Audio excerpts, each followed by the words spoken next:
Maa Trust is a community-based non-profit trust founded in 2006 working in the Masai Mara ecosystem. We initially were focused on Alari Moturugi Conservancy, and we've since expanded our work. In total, the area where we're working is 1,500 square kilometers with a population of 40,000 people. The main benefits of the conservancies are the rental income that goes directly to the male landowners, high local employment, and a rotational grazing program for livestock. But all of these benefits are going to the men. So the trust was founded to focus its work on women, youth and children so that they could also benefit from conservation. This is important because if you look at the negative aspects of living here in the Masai Mara, the conflicts that inevitably occur, it's important for every single person to be able to benefit from conservation and acknowledge and appreciate those benefits so that when a conflict happens, people don't retaliate. The slogan of the Maa Trust is E Maendeleo Tenkareki Ngwezi. In Maa, this means development because of the wildlife.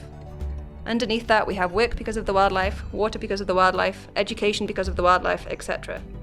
It's really important that we make this connection between all of the programs that we're doing and why we're doing this, the wildlife. We use visual imagery to help with this to brand the projects so that beneficiaries see that wildlife are the ones responsible for the benefits that they're receiving. Beneficiaries of the Maa Trust's programs now acknowledge and appreciate that these initiatives are only happening because of the wildlife conservation in the Masai Mara ecosystem.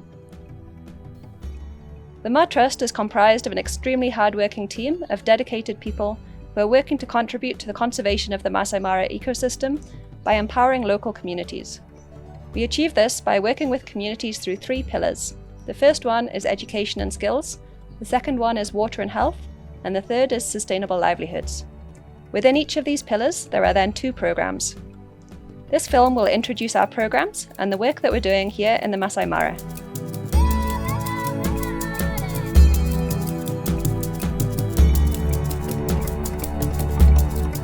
All our Maa Trust programs are evidence-based and research-based, meaning we decide on the program to be done after doing a community participatory approach, and we come together with community and understand their need and listen to their needs they have and the challenges they're facing at the community level. We engage them in ways that can even come up with their own solution to the problems. We as a Maa Trust then come together and we raise funds for the program and implement the activities. After implementation of program activities, impact assessment is key because that is the only way we can really give evidence. Our M&D framework or system looks at both qualitative and quantitative data. We're using the different data collection app or data collection systems to get the quantitative data and case studies or case stories from the community, especially the beneficiaries, stakeholders and other partners to get the impact they have felt from the various programs we are conducting in the community. Under the education and skill pillar, we have 2 programs, one of them being the Integrated Child Development Program and number 2, the Women and Youth Empowerment Program. We are implementing the Child Rights Program, which is a preventative educational program, basically looking at holistic child rights in the Masai Mara, from early marriage and FGM, and basically even child labor.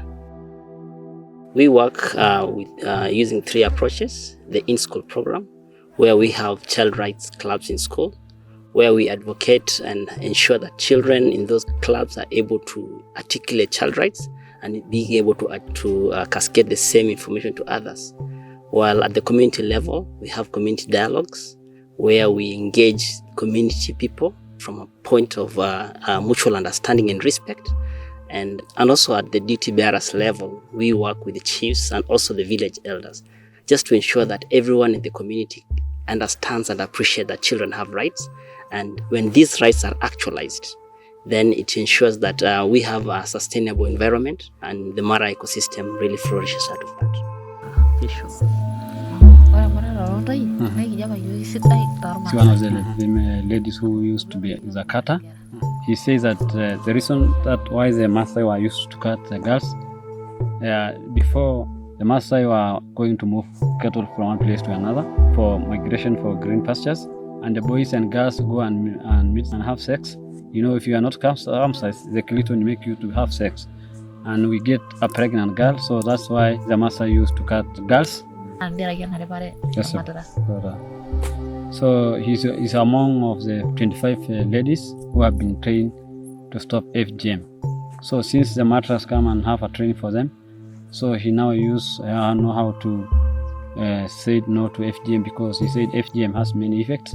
Like he said, he have learned about fistula, and he also learned about too much bleeding. It can cause death.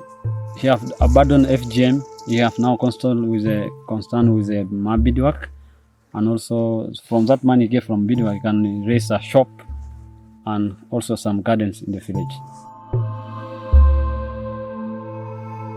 In some communities in Mara, 90% of girls are still going through the female genital mutilation, even though it is illegal.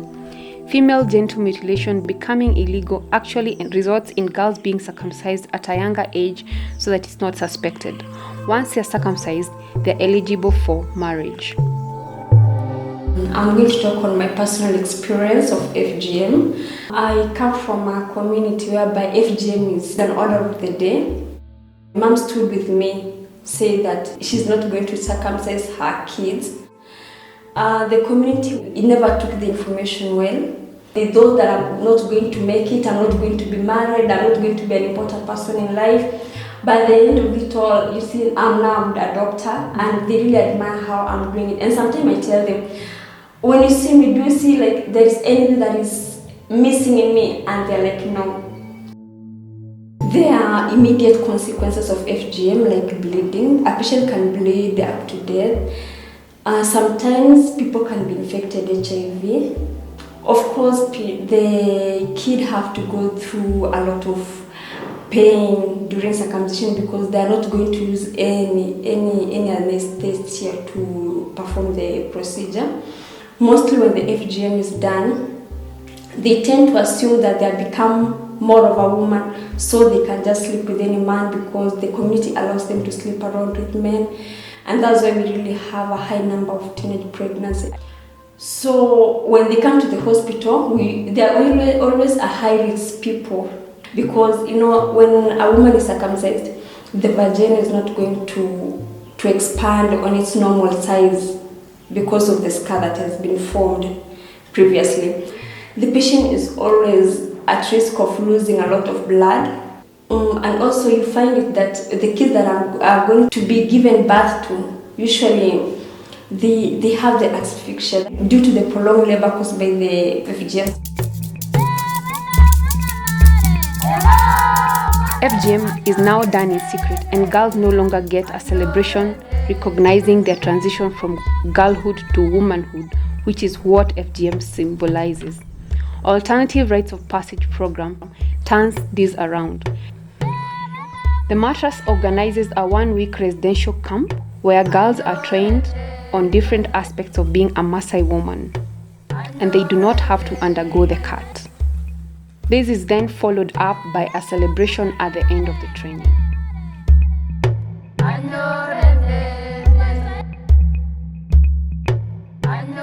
Child marriage is still common in Masai Mara, with many girls dropping out of school to get married even when they're still in primary school at a tender age of as young as 11 or 12 years old. Masai Mara has among the highest child pregnancy rates in Kenya, with 41% of girls having their first baby before they turn 19. This is one of the other leading causes of girls dropping out of school.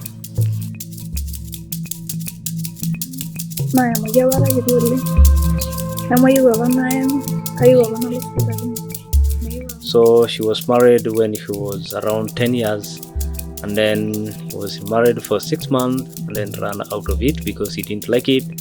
And then after all, as the Maa Trust, we supported her through schools, but unfortunately she was for 5 years and then she got pregnant. The girl did not give up. She wanted to go back to school, and then the father was so much harsh on her, so he said that he will get married again, but the girl did not like it. So we supported her through the education under the full scholarship program. Many of teenage and child pregnancies happen during school holidays. Due to cultural beliefs and economic practices, parents are not always able to follow the whereabouts of their children, leaving these children vulnerable. Through our positive parenting forums, we ensure that parents really understand and appreciate their roles and also know better the needs of their children. So it's key that they be able to provide for the basic needs like food, clothing, and shelter, while also being able to know where their children are at different times, giving them basic rights like the right to education, and also controlling and assessing and ensuring that children are able to perform in school. Trainings that we have really are having a really big impact to ensure that parents really take up their responsibilities in protecting their children. The children in our scholarship program have been through extreme hardship. We are grateful to all the sponsors and families giving these children a second chance to be a child again. My name is Luka. When I was 5 years old, my parents sent me to go to look after sheep. Then those money were given to my parents. So if it could not be in this scholarship of the Maa Trust, I could have been looking after cows, because I could have not even earned any skills or experience to work elsewhere. I can compare how my old brother is. They've been looking after sheep and goats and also cattle for hire. They have never gone to any work except looking after. My dream was to be a doctor. If I was not got this scholarship, I can say that my life cannot be like this. The program supports scholarship children by providing material and items needed to excel in school. We also offer psychosocial support to both the children and the guardians to ensure that they can process the trauma they have experienced.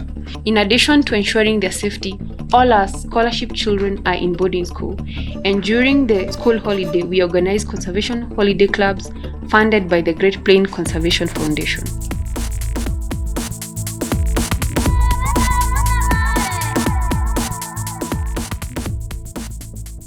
The Women and Youth Empowerment Programs works with women and youth through building their capacity in variety of skills, including microfinance, household financial management, nutrition, cancer detection, and adult numeracy and literacy. We also train and facilitate groups to apply for Women Enterprise Funds and Youth Enterprise Funds. Under Youth Empowerment Program, we have various program activities focusing on education and career guidance, health, psychosocial support, economic empowerment through the training in Ajira, and our social enterprise programs. We reach the adolescent and youth through village workshops, school closing day talks, and one-on-one mentorship. We have most of our youth facing health challenges, and this is having a lot of psychosocial problems, and therefore they require a lot of psychosocial support. We have a lot of child abuse, which include early and teenage pregnancies. We also have a lot of school dropout, and this has been accelerated by child labor. We also have economic challenges facing our youth, and this is as a result of lack of employment, accelerated by lack of skill. We realize there's a skill gap, but there is a hope at the end of the tunnel altogether. Especially after having the Talek Youth Friendly Center, we are trying to address these challenges using 4 pillars: education, mentorship, economic empowerment, and we have 48 peer mentors. I'm one of the mentors. Then we have been talking with them about how to prevent the early pregnancy. We are also encouraging them to go to school in an early age, and also to take serious their studies, so that they can go to universities and get some good jobs, and then later they can come and help their families. The construction of the Youth Friendly Center in Talek is providing a useful resource space for youth empowerment. At the center, youth can access IT training and career guidance. At the Talek Youth Friendly Center, we are having a course for the youth, which is International Computer Digital Literacy. We are offering digital skills to the youths. And the reason why we preferred to do the ICDL certification, it's because it's much deeper in terms of digital skills than the local packages. It gives them in-depth skills so that they can be able to apply them elsewhere.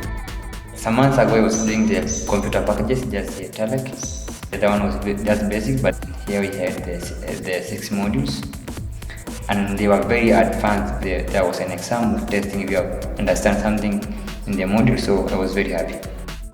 We are offering Ajira training in collaboration with the government, the Ministry of ICT specifically. In the Mara, the case of unemployment has been an issue, and career guidance has been totally absent. So we are working with the institutions and working with the high schools so that these students who are in high school can be able to choose their careers wisely. They can know the available institutions and the courses that are available in these institutions. We are trying to empower these youth so that they can be able to earn online.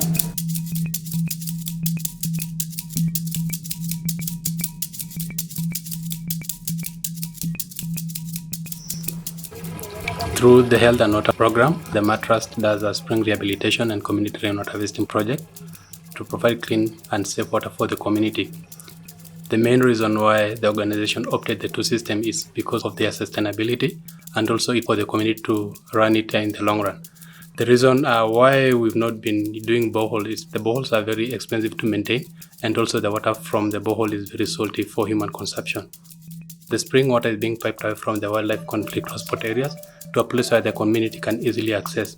And also for the community rainwater harvesting project, an 1800 square meters roof catchment area is constructed alongside with a 600,000 litre tank, and the two systems are very basic and it can easily be maintained by the community members.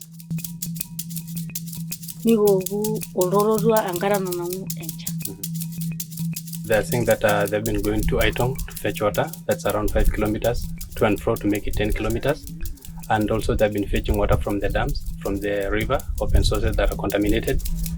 So when the project came to the school, it has really benefited the community and the schools, because the kids get drinking water from this point, and also they get water for cooking at this point. Providing clean and safe water through project infrastructure is not enough for the community to be healthy. Infrastructure projects are accompanied by capacity building or at the community level, where the community is trained on the importance of following the proper water sanitation and hygiene processes. This is being done using the community-led total sanitation, where the community is sensitized on the importance of constructing and using toilets. According to the survey that was done, it was found that only 11% of the households have got access to toilets here in the Mara. After the CLTS training, there has been a construction of toilets ongoing, and that has really helped the community not to do open defecation. There's been a reduction of illnesses like typhoid, dysentery that was common there before, but now since people are using the latrines and getting clean water from this point, it has really improved their health. In schools, the Maa Trust constructs water and sanitation infrastructure and runs water sanitation and hygiene clubs. The existing roof is being used to harvest water for the learners, and also for the water sanitation and hygiene clubs, the learners are being sensitized on the importance of practicing good water sanitation and hygiene practices. This also helps to take the message home to the parents, where the learners become ambassadors at the community level, and also they help to spread the message of toilet construction at the community level, and also they persuade their parents to do the same. Also, the learners from these schools have become ambassadors of the community-led total sanitation at the community level. Another aspect that has been incorporated in the water sanitation and hygiene in clubs in school is the menstrual hygiene management. The learners have been taken through various menstrual hygiene management practices, ranging from the types of sanitary pads that are locally available and how to dispose them after use. Through the Integrated Community Healthcare Project, the Maa Trust works closely with the Ministry of Health and community health partners to provide healthcare information and services to the most rural communities in the Mara. The main objective of this program was to address the population growth in the Mara, where currently we have 10.5% population growth, which is 8% natural growth and 2.5% net migration. That means the population will double in the next 7 years. If a family or a couple would like to receive family planning, their method of choice can be provided in 4 ways. 1, the community health mobilizers can be able to provide if it's a short-term method. 2, if it's a long-term method, the community health mobilizer can refer the couple to a link facility. 3, if the facility is far from the family, the community health mobilizer can organize for a backpack activity and they can receive the service at their home. Number 4, a medical camp where the couple also can come and get the family planning of their preference.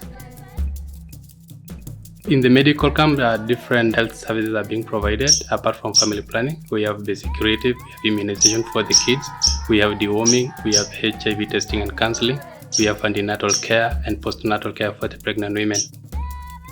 The community are responding well. Some people who cannot go to the facility because of some issues like having problem of money or transport because the facility is far. When we come to them, they receive it positively. For example, on family planning, we have seen an improvement of about 81% since we started. And also, when it comes to immunization, through mobile clinics, which we call, and also backpacks, when we organize, we can find the folders and we immunize them.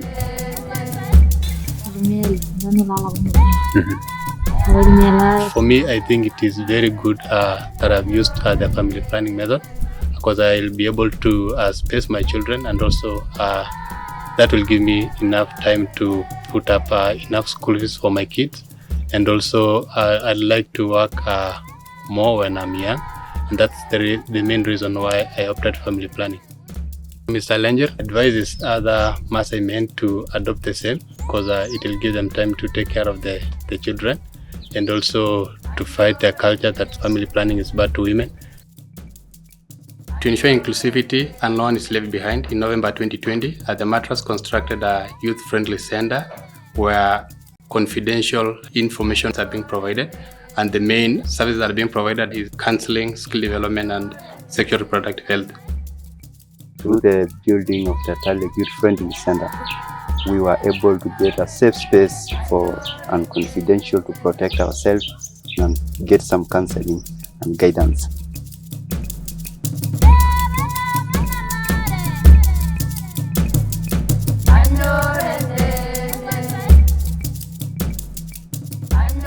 The Maa Trust has in-house social enterprises, Maa Beadwork and Maa Honey, as well as entrepreneurship, micro-enterprise training and incubation. Maa Trust, we have 19 women group with a total of 579 ladies. And the ladies we get from the Mama and the Mzee Kijiji, who are the lowest level of elected leaders that we have. The selection criteria was one lady from each homestead. She has to be a good leader, and priority was given to a single mother, widows, and wife of an alcoholic, those who need a bit extra support. The work is handed out and collected from the ladies at the village level by one of our production assistants. Maa Beadwork buys all the materials and provides them to the ladies with everything that they need to produce the item. The ladies are paid per piece made at a rate of 500 per day. Once it is beaded, the items come back to the HQ for finishing. While women gather together for beading, they can be trained on variety of subjects like nutrition, breast cancer, menstrual hygiene management, and elder numeracy literacy. As part of my PhD research, one of the things that I looked at is what impact cash coming into the household has. So this may be from rental income, from conservancy rental payments, from employment, or from a microfinance program. And everyone thought that this income was improving the household or sending more kids to school. But what I actually found is that an average family needs to sell one sheep a week to get the income that they need for their basic subsistence. But if there's cash coming into the household that week, it just meant that they didn't need to sell that sheep. So it didn't mean that more people were going to school or that nutrition was improving. It just meant that that sheep wasn't being sold. And from a conservation perspective, that's really shooting ourselves in the foot because we're already well beyond the carrying capacity of the number of sheep that this ecosystem can hold. So as the Maa Trust, any income that we're responsible for going into the households, we're really conscious of what impact is that income having on the household. So we've done a baseline survey with all of the ladies in the beading program to find out what their life at home is like. So how many children do they have? Are the children going to school? What's their nutrition like? What kind of house do they live in? And as a woman in that home, what is her biggest problem? So the key things that they've raised are collecting water, collecting firewood, paying school fees, and having electricity at home. So we have a list of every single lady and what she identified herself as her priority. And then when we go to pay them, we encourage them to use that income to address what they said their problem was. So if their problem was collecting water, they can buy a water tank, we'll come and install it on their home, and then they can collect rainwater rather than having to walk to collect water. If their problem is collecting firewood, we can link them to get a gas cooking stove or an ethanol cooking stove or an energy-saving Gico so that they don't need to walk to collect firewood every day. If their problem is paying school fees, we partner with KCB, so the ladies can open a savings account and then put their income in there so that the money is safe there, ready for when school fees need to be paid. They're not tempted to spend the cash that is in their hand. And then finally, if power is the problem the ladies identified, they can either get a household solar system, which is an MCOPA system. It's 50 US cents a day for lights, phone charging, a radio and a torch. Or if they just want a smaller system, they can just get a solar lantern. So the idea is we help the ladies to identify what their problem is specifically in their home. They're earning an income, and then how can they use that income that they're earning to address the exact problem in their home. So what we don't want is that the ladies use the money for their own normal expenses. So if they're going to the market, they should still get the money for their vegetables from their husband as they normally would. This money is to improve the house, it's to do things that they weren't able to afford to do before. It's to bring the families out of poverty and help them to live in a more environmentally sustainable way.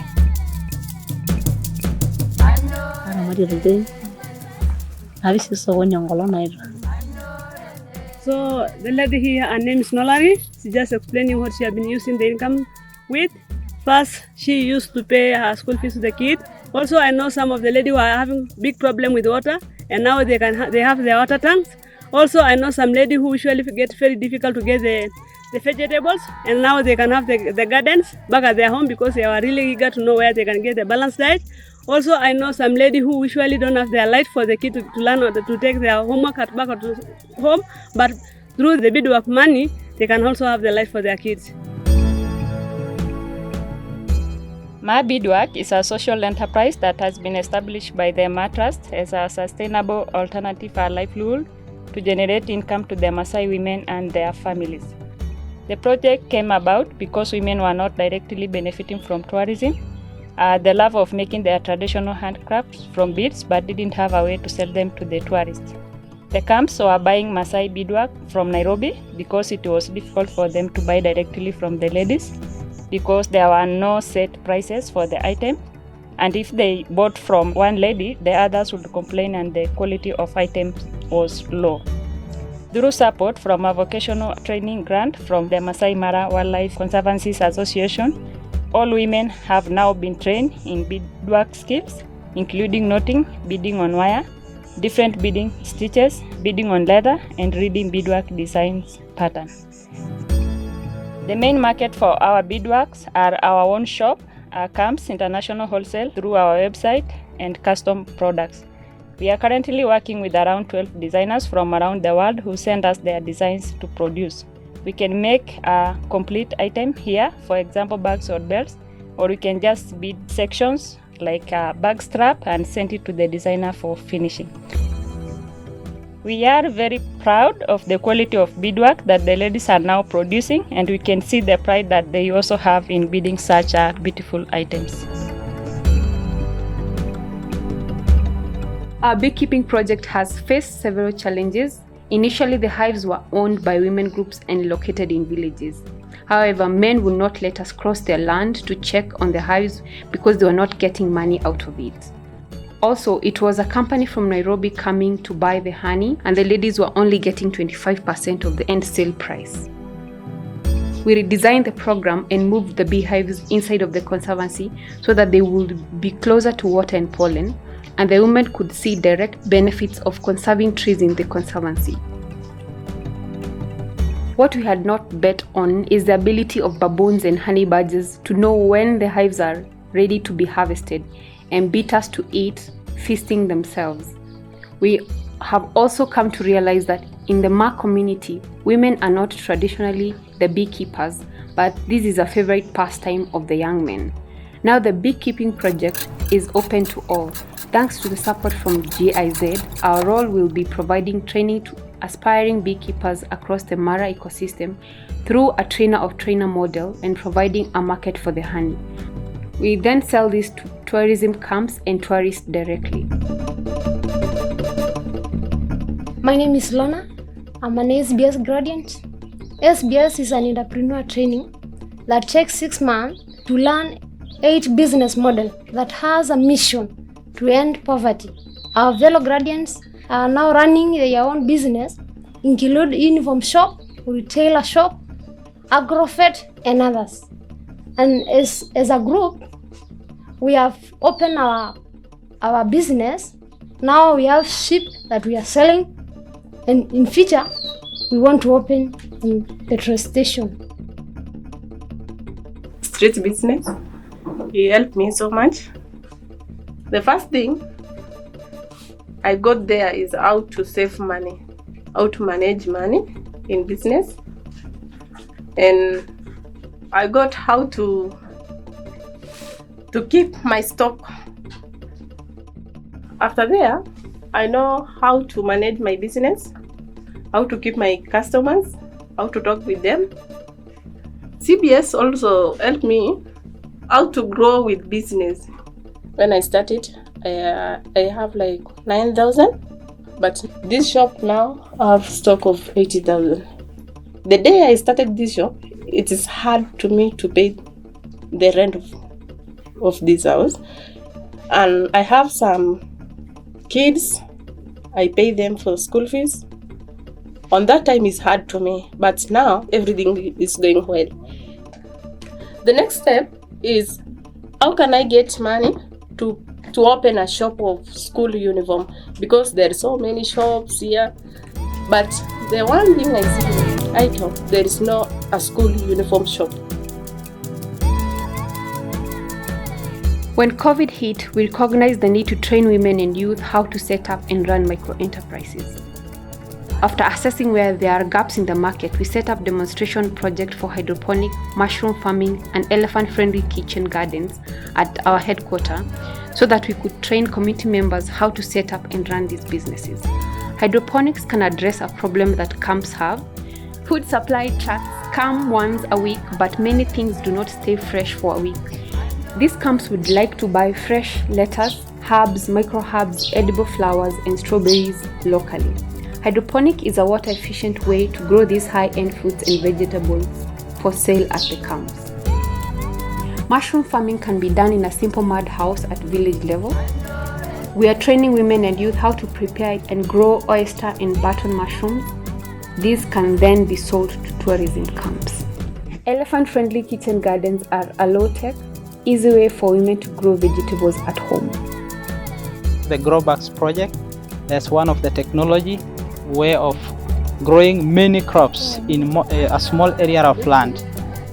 The purpose of the projects was to improve household nutrition, help the microfinance women by selling the crops to the community, to help the community with the supply constant of vegetable.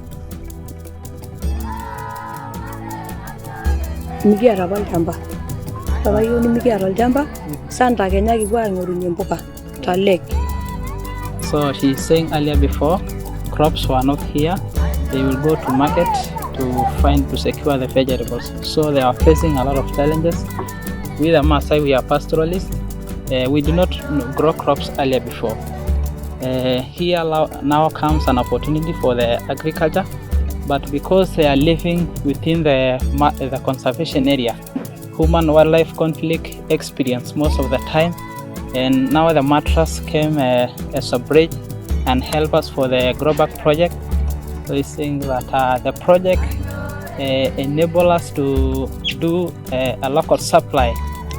So they are not only selling to earn a living, but they are also consuming to have a balanced diet. One Grow Bags has 80 seedling holes. We sell the project by purchasing their good quality seeds. After that, we have to prepare a good nursery bed. After the seeds come out and shed their leaves, we use to transfer the plant to the Grow Bags, 4 wheelbarrows of black cotton soil, and then 2 wheelbarrows of biomass manure that will help to increase the fertility and then we have to put 1 wheelbarrow of sand that can help the drainage and reduces the soil density. We have the restoration project here at the Maa Trust, and basically we are working because of the habitat degradation here in the Mara. Things like loss of biodiversity, soil health has also been going down, a lot of water runoff also around here. So basically we started the restoration initiative, planting trees around here to try to actually be able to curb or to prevent such environmental degradation. We have trees here, over 22 species. We did propagate from a nursery. Started by forming a community seed collector network, which will basically go out there and collect seed for us to ensure that we get only indigenous trees here in the Mara. And here already we have the 22 species of trees, and actually most of them have medicinal and cultural value. Like the Wabugia ugandensis is used to treat malaria, and actually the olive tree is believed to be a sign of strength and a sign of stability.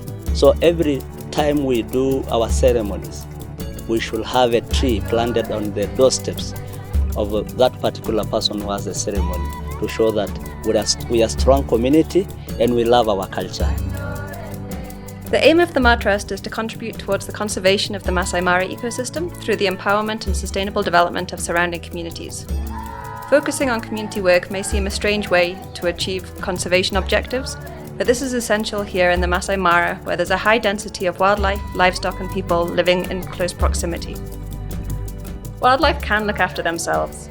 If they're given space and are free of human interference, they will look after themselves, and even the natural resources and trees will rebound if they're left alone. For conservation to be successful in the Masai Mara ecosystem in the long run, it's people that we need to focus on. We need to ensure that they're able to live sustainably alongside wildlife. The astounding population growth that we're seeing here in the Mara is the biggest crisis, regardless of if you're looking at it from a conservation perspective, a development perspective, or a human rights perspective. If we can empower Maasai communities, they're able to make informed choices about family size. They can eliminate child and women's rights abuses, and they can diversify their household income through entrepreneurship and environmentally sustainable livelihoods. Women, youth and children are grabbing the opportunities provided by the Maa Trust programs with both hands. There's a profound desire for them to improve their lives, alleviate poverty, and ensure that their children have a brighter future. Working with women is also a really effective means of messaging, as if you sit with ladies beading and pass a message to them, by tomorrow their whole community will know the message that we've talked about. We also use prayer in community meetings to thank God for giving wildlife to the Maasai people, because the wildlife are now providing all of these opportunities for the community. All of the programs presented in this film are only possible thanks to the generous support that we receive from a wide variety of Kenyan and international partner organizations, foundations, companies, and individuals. As a small, efficient grassroots organization, we pride ourselves on pumping the money that's donated to us directly into our initiatives, keeping administrative costs as lean as possible. Funding is our greatest limitation. We have an amazing and dedicated team working around the clock in really difficult circumstances to support the children, families, and communities that we serve. One of the greatest expenses that we have is keeping our vehicles mobile so that the team can reach the most remote communities, even where roads don't reach. Unfortunately, we're not yet able to reach out to our full capability and maximum impact as we're seeking more funds to fulfill our strategic plan. We would like to invite you to join us in conserving the beautiful Masai Mara ecosystem. Please see below how to donate directly or through our UK and US partner organisations. Unrestricted funding will allow us to allocate the money to our greatest need at that time. However, if you'd like to allocate your donation to a specific programme, this can be specified while donating. If you would like to make your donation a regular monthly or annual contribution, we would be delighted to welcome you to the Maa Guardians programme. Through this, you'll receive dedicated communications with up-to-date news from the Maa Trust and our activities. And as part of the Maa Guardians initiative, you'll be invited to attend quarterly forums where you can engage online with our programs team and learn about the amazing work that they're doing. You'll also receive an annual thank you gift from the women of the Masai Mara. I hope that we have shown you through this film the profound impact that donations have on the lives of disadvantaged or vulnerable women, youth and children here in the Masai Mara. With your support, together we can continue to make consistent, impactful and measured changes on the lives of the Masai people. And as a result, together we can continue to conserve the magnificent Masai Mara ecosystem for our children, grandchildren and all generations to come.